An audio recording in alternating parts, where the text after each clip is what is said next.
Olá, sétimo ano, como que vocês estão? Espero que estejam todos bem.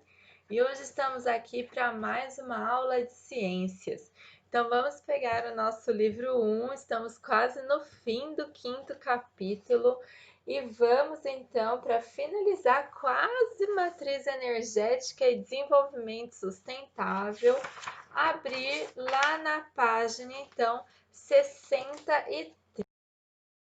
Temos aqui dois textos para ler hoje. A gente vai ler o texto 1 e o texto 2, que vai falar sobre desenvolvimento sustentável e a matriz energética brasileira. A gente já analisou algumas páginas atrás a matriz energética do mundo e comparou com a matriz energética brasileira. A gente falou que nós usamos bastante recurso renovável. E a gente vai ver aqui que na nossa matriz energética a gente usa o gás natural, que é um recurso não renovável e que emite gás do efeito estufa durante a sua queima. No primeiro texto, vai falar que a introdução do gás natural na nossa matriz energética, quando nós começamos a explorar o gás natural, que a gente vê bastante em postos de gasolina, não é mesmo? Foi uma inovação, né? Por quê? Porque começou a utilizar de um tempo para cá e trouxe uma distorção na visão que o mundo tinha sobre o Brasil. Antes, o mundo nos via por utilizar bastante hidrelétrica e cana-de-açúcar para a geração do etanol. Então, o mundo nos via como um país que usava bastante recurso renovável e de repente a gente começou a explorar o gás natural e daí era um recurso não renovável. E por que então que a gente estava usando esse recurso não renovável? E realmente esse recurso não renovável ele gera bastante poluente para a atmosfera.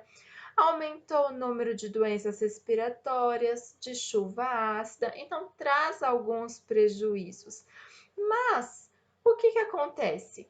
O gás natural, se utilizado da maneira correta, ele pode trazer benefícios para a economia do nosso país. Porque o nosso país, ele ainda importa muito petróleo, ele importa cerca de 100 mil barris por dia de óleo diesel, que é um derivado do petróleo. Ou seja, nós ainda não conseguimos explorar todo o recurso de matriz energética que nós precisamos. Então, a gente ainda precisa comprar de outros países. Então, nós precisamos explorar outras fontes. E o gás natural é uma das fontes que nós temos disponível no nosso país e nós precisamos explorar. Só que nós pegamos o gás natural, transformamos na maior parte das vezes em energia elétrica, para depois nas nossas residências transformar em outra forma de energia. E todas as vezes que nós transformamos um tipo de energia em outra, há perda de energia. Então, aqui no texto, ele conclui que, na verdade, o país precisava investir numa rede de gás domiciliar, que é uma coisa que a gente não tem e que em outros países tem. Né? Se a gente tivesse uma rede de gás domiciliar, se os nossos chuveiros funcionassem a gás, se nas casas que têm ar-condicionado, o ar-condicionado funcionasse a gás, a gente não ia ter tanto prejuízo perdendo energia. E pensando no país como um todo, isso ia gerar uma economia e ia gerar menos poluentes, tá bom? Essa então é um resumo do primeiro texto. E agora você deve ler então o segundo texto. Qual que é um resumo então desse segundo texto? O segundo texto vai falar sobre energia e desenvolvimento sustentável aqui no Brasil, também falando, né, sobre o gás natural e vai falar sobre as trajetórias recentes e sobre perspectivas. Ele fala sobre a matriz energética relativamente mais limpa, o consumo per capita, lembrando que per capita é por pessoa, né? relativamente baixo e o fato do Brasil ser um exemplo sem precedentes de um país que alcançou redução drástica de emissão de GEE.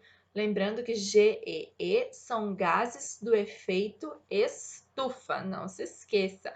Gases do efeito estufa é quando a gente queima um combustível, libera os gases do efeito estufa, aqueles que são prejudiciais e vão fazer com que as temperaturas aumentem, então causando tantos problemas assim, né? A gente sabe que principalmente hoje em dia o desmatamento, a agropecuária e a produção de energia estão colaborando para que as temperaturas aumentem no planeta, tá bom?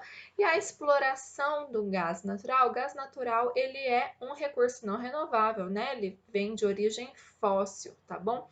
Ele está possibilitando uma maior eficiência aí na geração de energia, tá bom? Por quê? Porque né, o primeiro texto já explicou um pouco e está reduzindo. Então, como está aproveitando melhor esse gás, está sendo melhor esse aproveitamento do que o aproveitamento do petróleo. Então, no fim das contas, está valendo mais a pena explorar o gás natural aqui para o Brasil, tá bom? Então, ele incentiva o uso do gás natural. E como que a gente pode usar o gás natural? Como, por exemplo, no transporte e na indústria. Então, nos postos de gasolina, tá lá, gás natural. Então, alguns carros já tem, né, o tanque, né, para gás natural, né? Fica no porta-mala geralmente, né? O carro do meu irmão tem. O meu carro não tem para gás natural, mas o do meu irmão tem, tá bom? E daí ele incentiva, então, que diante disso, o aumento do uso do gás natural, né, no lugar dos outros combustíveis fósseis, deve ser incentivado aqui para o nosso país, já que a gente quer, então, economizar e também diminuir a quantidade de poluentes para a atmosfera, ok? Então, um resuminho do segundo texto. Pessoal, leiam os dois textos nesses minutos de aula que vocês têm. E agora vocês têm aqui 4 perguntas para responder na página 64. A primeira pergunta é, ó, de acordo com o texto 1. Então, você tem que ler o texto mesmo, hein? Qual é o principal problema para a manutenção das hidrelétricas como a principal fonte de energia do Brasil? No texto 2, qual é a justificativa apresentada para tal problema? Pergunta 2. Segundo o texto 2, quais são atualmente os principais setores que contribuem para as emissões de carbono? Pergunta 3. Os textos concordam quanto ao papel do gás natural na matriz energética do Brasil? Justifique sua resposta.